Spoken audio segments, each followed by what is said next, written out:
Coming to Alaska, I'm telling you people, it's a journey. The craziest trip by far that I've been on. It was wild. We are seriously in the middle of nowhere.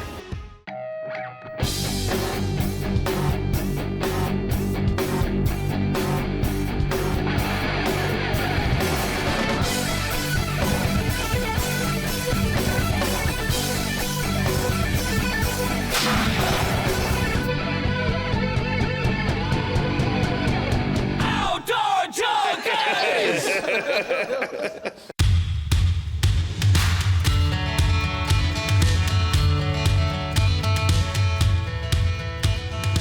Getting ready to go. We're Wisconsin boys, left from Madison, just close to our hometown actually. Flew to Minneapolis for a short little plane ride, and from Minneapolis to Anchorage. We got here, landed a little later in the afternoon, went and bought our tags. Here we are, standing in my dad's backyard. Unbelievably incredible country. Come back, crashed at my dad's house for the night. Got a good night's sleep. Look at all our gear here. So what happens if you have too much gear? So you haul it up there for no reason. There's no reason to haul too much gear up there, unless you get cold. Got up, threw our packs on, and headed 5 miles back into where we hunted. Or come from the other side. First mile, we are pampered by the wheeler. This is the easy part of the walk. No packs. So walking up in here, we're gonna walk through, this is basically what we're gonna walk through. This yellow stuff here is called Devil's Club. And if you look on the back side of the leaves, it's full of thorns. So you definitely don't wanna touch it. Thank you. Gloves. Alaska trip is an adventure, especially the do-it-yourself like we did. Which is an incredible experience. It's harder than anybody would ever imagine. These guys have been telling me about how hard it is to get into this camp and stuff, and you're thinking, yeah, it's, kind of hard. We went around this mountain I'm standing on right now, all the way around for 5 miles. And it's like a little machete trail getting in through this state land here in Alaska. So Brian's dad's been up here for 25 years, which helps out a lot. All right, junkies. No way we could remotely film what we just went through to get in here. There it is. Home sweet home. Okay, Dale.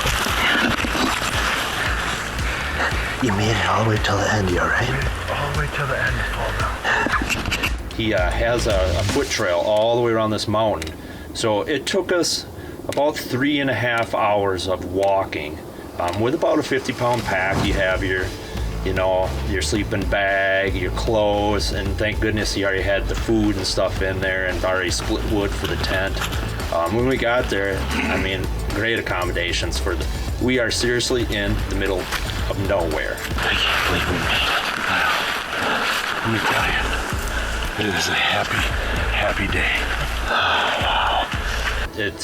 We crashed for the night because it was a long time to get in there all afternoon, get set up, and then it's go time the next morning.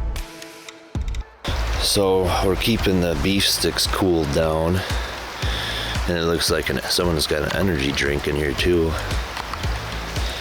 This stream is so handy and so close to camp. I'm trying to wash my cup, but the water's so freaking cold. Drink some coffee. Yeah. So we're heating her up. Got the fire going. Don started that baby early this morning, so got the camp warmed up. It's supposed to rain today. Snow-capped mountains. It's crazy.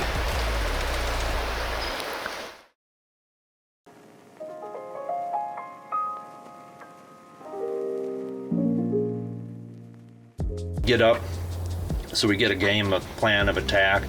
So we decide we're gonna go across this sketchy 2 trees. You gotta cross this river.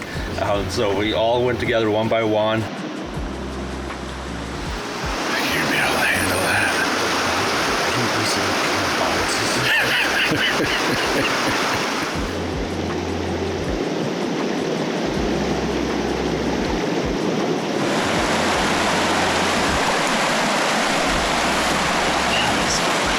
do that with packs on?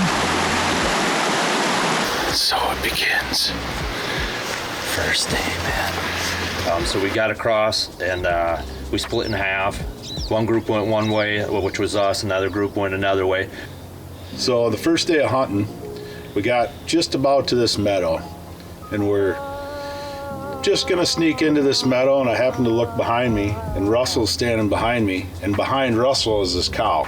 She comes right out of the alders, walks right around. It was pretty crazy. I mean, she just stood right there, circled around us, and headed down towards the marsh, and that's when that bull started going crazy, raking his horns, knocking the alders down. We never did see him because we were covered up with the cows. We couldn't get in there in time. So we just got stuck back here. Two cows come out right behind us, held us up. We had to stand there and stand there and stand there. One went back up, one circled around here, and the bull that we were chasing there wanted to see come out ahead of him, but we couldn't get in here in time. We didn't want to spook the cows, so now we're just kind of hanging out and seeing what's going on. Hopefully another one will come by. We'll get Russell with us. He's our bear patrol. Yeah, he is. He's our protection. Don't fall, Don. We gotta get back across the log here. It's getting late. We're gonna feed it back to camp. Seen a couple bulls, heard a couple fighting. Bunch of cows. It's a good day. The first day that we were out, we seen a couple cows, had bulls running down the hill grunting. Couldn't quite see them. They're just in the brush and it's thick. The alders here, I'm telling you, you can't walk through them. Them bulls and them cow moose, they go right through them. I don't know how they do it, but they just push right through them. As me, I can't walk through it. We woke up to snow this morning. It was raining good last night when we went to bed. Woke up to about 1.5 to 2 inches. Tarps were collapsed. It was cold. Don's freezing. Who had that up? I think it got colder since we got up this morning. Yeah, it's cold. So that Cold and windy outside. Oh yeah. yeah. It's not that movie. So we're in here. I didn't like it. Just I mean, I like her dinosaur. actor, but I didn't like that. Pajamas. Oh, he's in his hunting clothes. Yeah. I decided to make it a challenge. Every time Dale comes, it has to snow. That's crazy. Well, we should be able to pick out the moosies today. Getting across the logs ought to be interesting. We're gonna go back into where we were yesterday because of all the action. And we got a good inch of snow last night. So it's gonna make it interesting, especially crossing this log with the snow on it. And then all the alders are like laid down, so the trails, but we should be able to pick them out. So we're hoping we can find them back in these meadows on these hillsides. We're gonna go and spend a whole day. So we're heading in right now, and it should be badass action. It's in the rut right now with snow on the ground. Is it gonna be difficult to get that boy out of there after I shoot him? Yeah.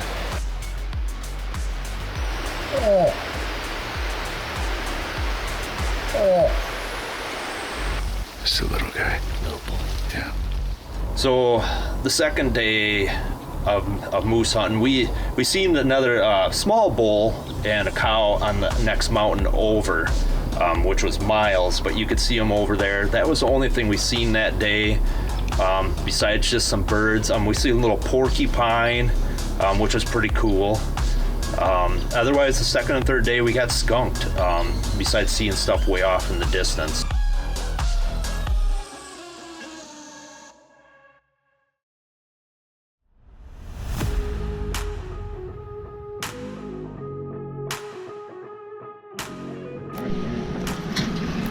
Alright, we got day 4 of hunting. Just in case it would start downpour. Day 4. Gonna go out, try to find a moose. Day 4. eating a lot around here. Day 4, we get up.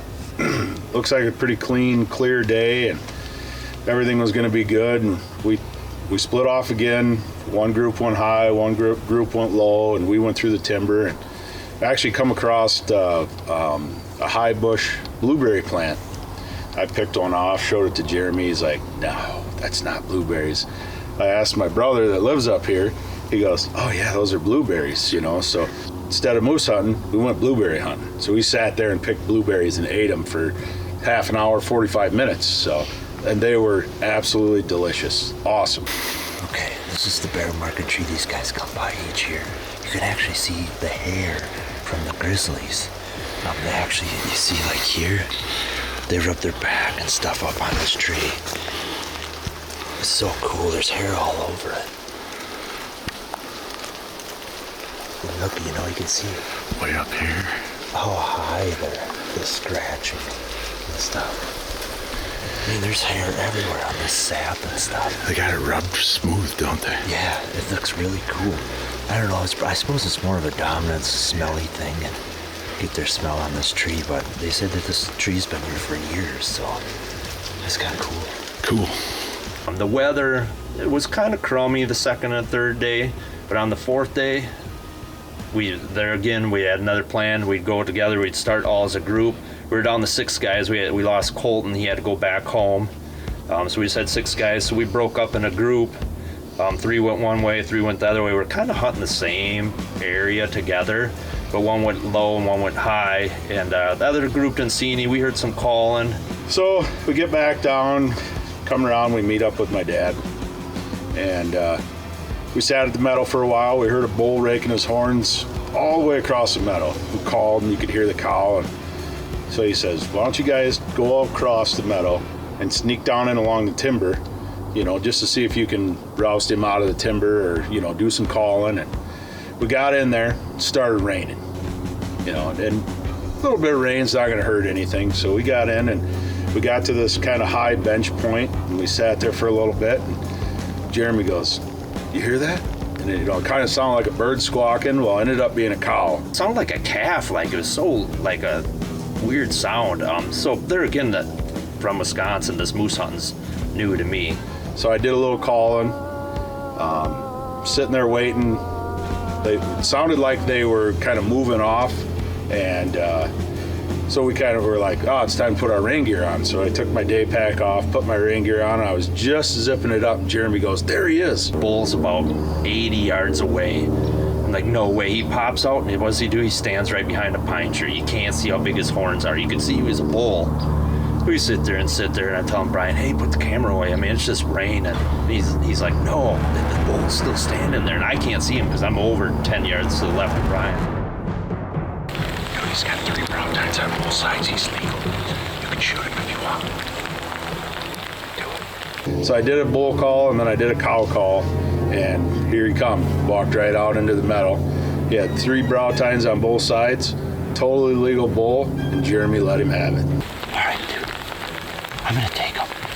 I mean, he has 3 cool brown tines. All right, ready?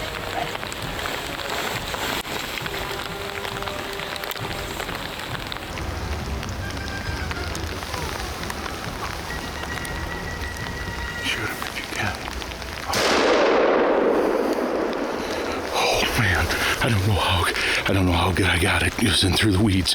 You just shot a nice bull, dude. Dude, I dumped him. You just shot a nice bull. I mean, I just smoked him. Can you believe it? Just toast. I'm telling you, I've been breathing so hard.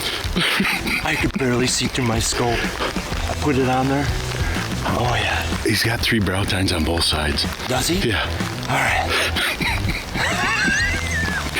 Alaskan. First Alaskan moose. He's legal. He has 3 brow tines on each side.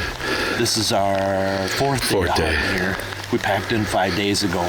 This is the first legal bull, actually first bull I've had within range. Yeah.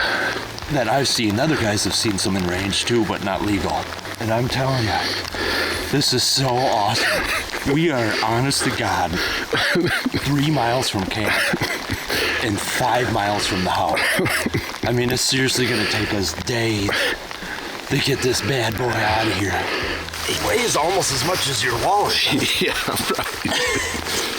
Oh, look at them. Oh, God, that cow's right behind you. Look at that. We have been hunting hard. Snowed on us on Tuesday.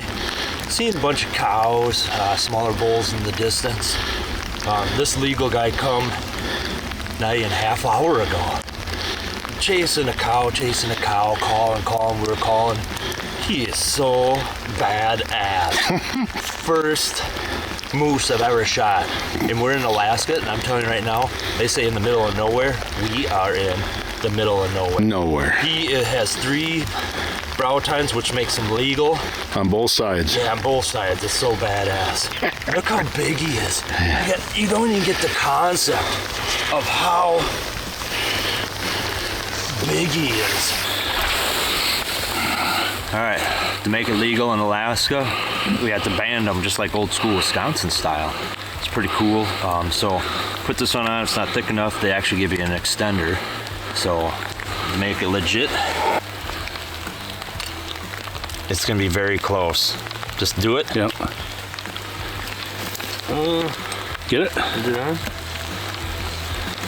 Perfect. All right, legal bull. Legal bull. So we get after butchering this thing, quartered it up, hung it in trees. It was so cool of how we went about it. It's a lot of work.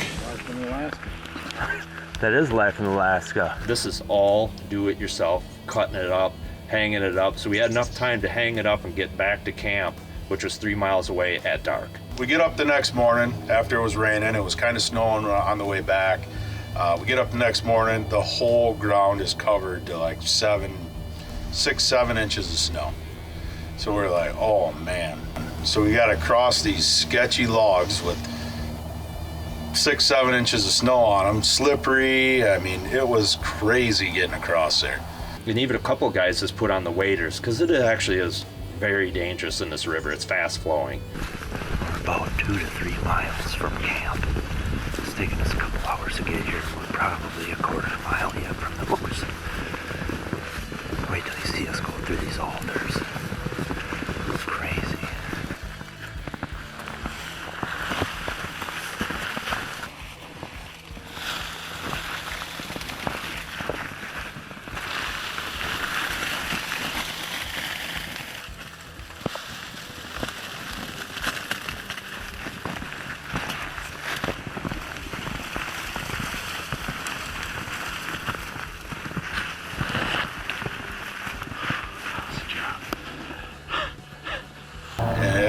Tough, very tough walking. Cold. It was a definite chore to get him out of there. It took us most of the day just to get him back to camp. Look at you guys. They're all nice and clean. Yeah, they are. Like I say, at home, you maybe half mile, you haul it somewhere and you pull a truck up or something. No, there's nothing here. It's mountains, and then 6 inches of snow we had to walk through to get back. But thank goodness for all the family of Brian's that helped out. I couldn't have done that all by ourselves. So it worked great. A great group of people, great time in camp.